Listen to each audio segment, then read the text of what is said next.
এই মুহূর্তে সাগরদিঘি থেকে একটি ব্যাপক চাঞ্চল্যকর খবর উঠে আসছে। সংবর্ধনা অনুষ্ঠানে বক্তব্য দিতে গিয়ে বেফাস তৃণমূল নেতা। ব্যাপক চাঞ্চল্য সাগরদিঘির রাজনৈতিক মহলে। বক্তব্য রাখতে গিয়ে তিনি যে এমন কথা বলে ফেলবেন তা হয়তো তিনি নিজেও ভাবেননি। গত বিধানসভা নির্বাচনে বাইরন বিশ্বাসী প্রদান করে দিয়েছে। তৃণমূল পার্টির 56টা এমএলএ এমপি মন্ত্রী সব এসেছিল তৃণমূলকে জিতানোর জন্য। আমরা দেবাশিসকে জিতাতে পারিনি, বাইরন জিতেছে। তাই কেউ যদি ভাবে যে ফ্লুকে জিতে যাবে, সে ভুল করবে। জিতার পরে সব করতে ভালো লাগবে। আগে জিতি, তারপর তৃণমূল পার্টি আমাকে যখন সভাপতি করে তার আগে মমতা ব্যানার্জি নিজে ডেকে ইন্টারভিউ নিয়েছিলেন। অভিষেক ব্যানার্জি 45 মিনিট আমার ইন্টারভিউ নিয়েছিলেন। আমাকে জিজ্ঞেস করেছিলেন সাগরদিঘি রিকভারি কি করে হবে। আমি অভিষেক ব্যানার্জিকে বলেছিলাম আমাদের বিরুদ্ধে অভিযোগ কি। তৃণমূলের বিরুদ্ধে মূল অভিযোগ বিরোধীদের আমরা তোলাবাজ আর আমরা কাটমানিখোর। 11টা পঞ্চায়েত তৃণমূলের, আজকে পঞ্চায়েত সমিতি তৃণমূলের, জেলা পরিষদ তৃণমূলের। আমাদের বিরুদ্ধে যেন দুর্নীতির অভিযোগ না উঠে সেই প্রতিজ্ঞা আজকে করতে হবে সবাইকে। বাঙালিরা, এটা বাঙালিদের সেন্টিমেন্ট। কাউকে যদি আমি এক থাপ্পড় মারি, 2 মাস পরে তার হাত ধরে যদি ক্ষমা চাই, সে ক্ষমা করবে।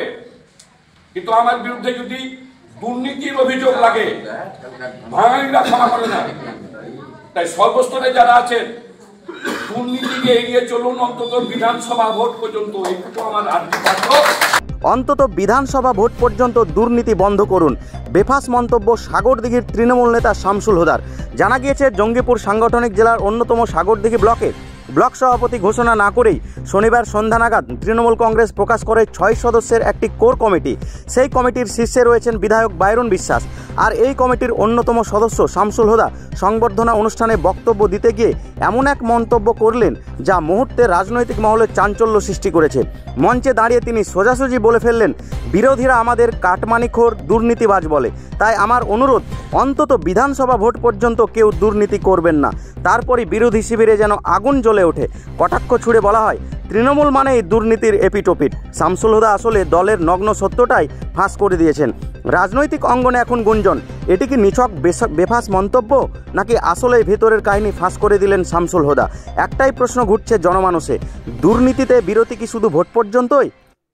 দেখুন, শামসুল হুদা সাহেব আমাদের শ্রদ্ধেয় নেতা। তিনি দীর্ঘদিন কংগ্রেসের নেতৃত্ব করেছিলেন এবং উনি যেটা বলেছেন সেটা সঠিকই বলেছেন।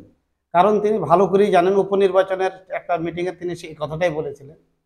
আবার গতকালকেও আমরা দেখেছি একই উদ্ধৃতি করেছেন যে অন্ততপক্ষে 6 মাস যেন কোনো দুর্নীতি করা না হয়। কারণ উনি ভালো করেই জানেন তার দলের যারা নির্বাচিত সদস্যরা আছে, দলীয় কর্মীরা আছে, নিশ্চয় তিনার কাছে খবর আছে যে তারা দুর্নীতির সঙ্গে জড়িত।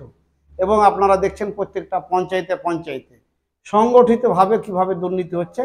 এবং শুধু সাগরদিঘি নয়, সারা রাজ্য জুড়ে যে দুর্নীতি হচ্ছে, এরই কারণে অ্যাকচুয়ালি দুর্নীতি এবং তৃণমূল মুদ্রার এপিট ওপিট। একদিকে শিক্ষামন্ত্রী জেলে, একদিকে খাদ্যমন্ত্রী জেলে, পরস্পর আজকে জেলখানা ভর্তি হয়ে আছে কি শুধু তৃণমূলের মন্ত্রী এমএলএতে। জীবন কৃষ্ণ সাহা, বিভিন্ন পদাধিকারীরা কিন্তু আছে, অনুব্রত মণ্ডল ছিলেন। তো দুর্নীতি এবং তৃণমূল আষ্টে পৃষ্ঠে জড়িয়ে আছে। হোদাদা সঠিকই কথা বলেছেন।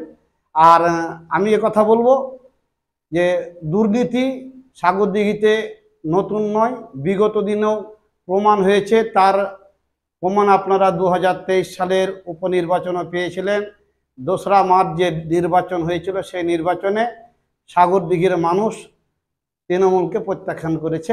56 জন এমএলএ নিয়ে এসে, অভিষেক ব্যানার্জিকে নিয়ে এসে সাগরদিঘির মানুষের মন জয় করতে পারেনি। কারণ হোদাদা যেটা বলেছে যে দুর্নীতিকে বাঙালিরা কখনো প্রশ্রয় দেয় না এবং এখনও সেই ট্র্যাডিশন অব্যাহত, সেটা হোদাদা জানে। তাই তিনি বলেছেন এবং তার মতের সাথে আমরা সহমত যে দুর্নীতি হচ্ছে। এটা শুধু হোদাদার কথা নয়, এটা আমাদের জাতীয় কংগ্রেসেরও কথা।